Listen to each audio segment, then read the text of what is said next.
Waalaikumsalam warahmatullahi wabarakatuh.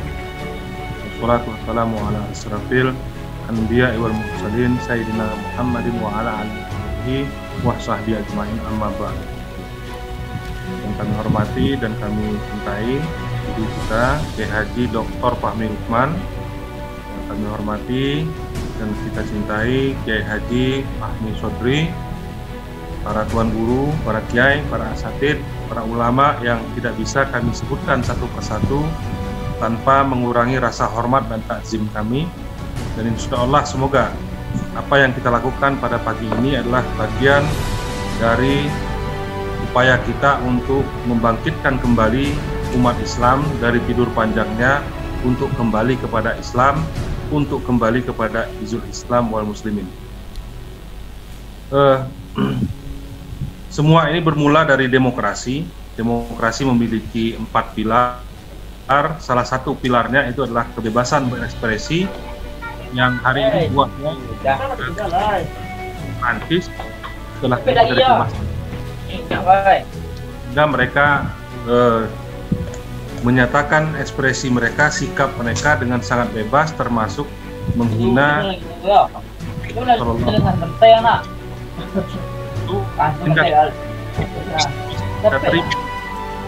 tidak bisa kita terima, dan tentu kita sangat marah.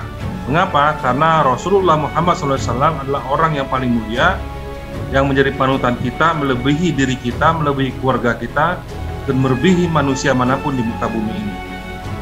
Nah, tetapi menjadi persoalannya adalah kita tidak memiliki kemampuan, tidak memiliki kekuatan mengungkapkan kekecewaan kita, mengungkapkan kemarahan kita. Mengapa? Karena kekuatan itu ada pada negara sebenarnya. Sebagaimana Sultan Abdul Hamid II itu pernah mengancam Prancis ketika mereka akan mementaskan teater yang menghina Rasulullah Muhammad SAW. Nah, seharusnya penguasa kaum muslimin hari ini melakukan itu. Nah, andaikan kita yang menjadi penguasa kaum muslimin yang memang betul-betul mereka mencintai Rasulullah Muhammad SAW, harusnya mereka memanggil pulang duta besar Indonesia yang ada di Prancis dan mengusir duta besar Prancis yang ada di Indonesia sebagai tindakan politik luar negeri dan memutus hubungan silaturahmi, hubungan diplomatik dengan Prancis. Ini yang harusnya. Bahkan Sultan Abdul Hamid mengancam akan memerangi Prancis seandainya mereka terus-menerus tidak mau mencabut atau menyetop rencana pementasan teater mereka. Itulah sikap yang harusnya diambil oleh seorang pemimpin.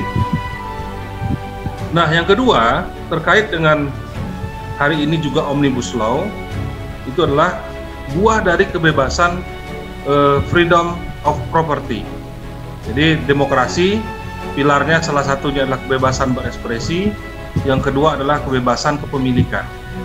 Nah, kebebasan kepemilikan inilah yang akhirnya diwadahi di dalam Undang-Undang Omnibus Law yang mengharapkan agar masuknya investasi besar-besaran ke negeri kita, ke Indonesia.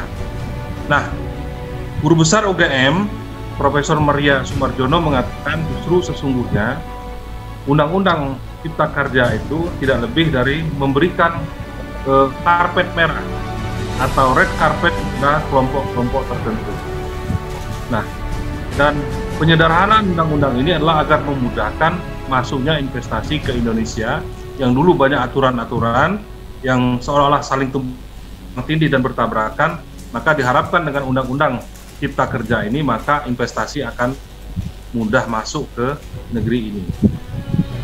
Harapannya penguasa berpikiran bahwa ketika investasi itu akan masuk banyak ke Indonesia dengan mudah, dengan fasilitas yang diberikan oleh negara, maka harapannya muncullah pertumbuhan ekonomi bagi negeri ini.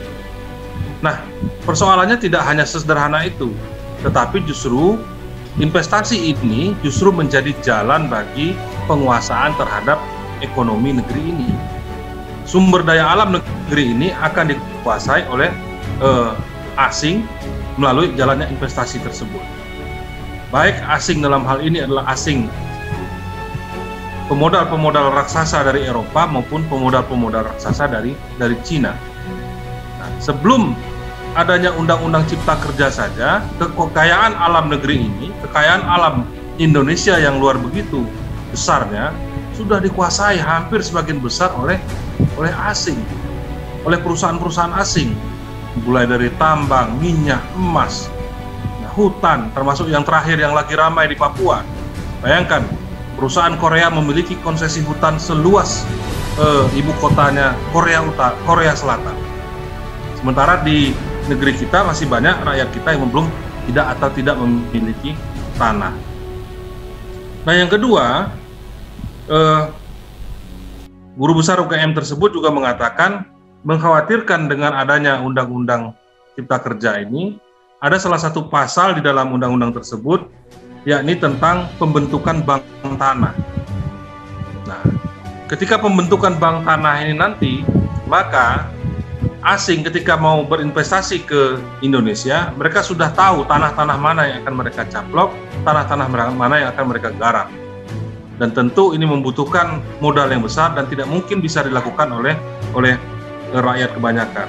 Nah, oleh karena itu, tidak sedikit pengamat yang mengatakan justru undang-undang cipta kerja inilah undang-undang yang bersifat elitis, undang-undang yang sesungguhnya ini akan menguntungkan pihak pemodal besar, akan menguntungkan adalah para kapitalis besar, lebih memuluskan penguasaan mereka terhadap sumber-sumber kekayaan alam Indonesia.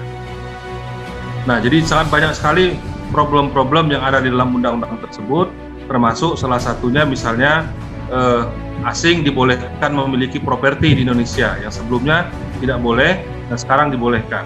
Bahkan dalam konsesi penguasaan lahan diberikan penguasaan 25 tahun, boleh ditambah 35 tahun hingga sampai 70 tahun lebih. Nah, maka dengan jangka waktu yang panjang itu, ketika mereka berinvestasi menanamkan modalnya di sektor-sektor publik, maka sudah bisa dipastikan maka kekayaan alam itu akan mengalir keluar dengan cukup waktu yang panjang mereka untuk menguasainya. Nah, para ulama, para asatid, para kiai yang saya hormati, nah, di dalam Islam melarang penguasaan sumber-sumber kekayaan alam yang bersifat publik atau yang menjadi kepemilikan umum. Nah, disinilah salah satu kata kuncinya yang membedakan investasi yang boleh di dalam Islam dan tidak boleh.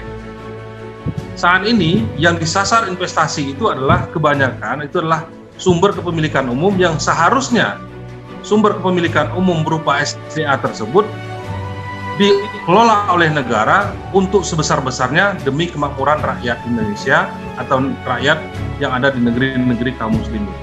Tapi kenyataannya justru sebaliknya, ini akan menguntungkan segelintir elit dan para investor tadi. Nah, inilah yang seharusnya salah satunya mengapa kita harus menolak undang-undang cipta kerja ini. Nah, selain itu, selain terhadap sumber-sumber ekonomi tadi, yang lebih mengkhawatirkan lagi adalah dibukanya jalan keran asing bisa menguasai juga berinvestasi di sektor militer, di industri militer. Nah, kita bisa bayangkan yang seharusnya ini adalah sangat diprotek, tidak boleh siapapun, justru ini ada peluang diberikan kepada mereka untuk ikut mengelola industri militer. Jadi kedaulatan kita sudah tidak ada. Undang-undang ini adalah undang-undang yang sangat-sangat elitis. Undang-undang ini adalah undang-undang neoliberal yang wajib kita tolak sampai kapanpun, sehingga kekayaan alam negeri-negeri kaum muslimin tidak jatuh ke tangan asing, tidak jatuh ke tangan para kapitalis yang notabene mereka juga adalah musuh-musuh Islam, sehingga kekayaan alam ini, anugerah Allah Subhanahu wa Ta'ala ini wajib kita jaga untuk kepentingan kaum muslimin. Demikian dari kami, lebih kurangnya mohon maaf. Wabillahi taufiq wal hidayah. Wassalamualaikum warahmatullahi wabarakatuh.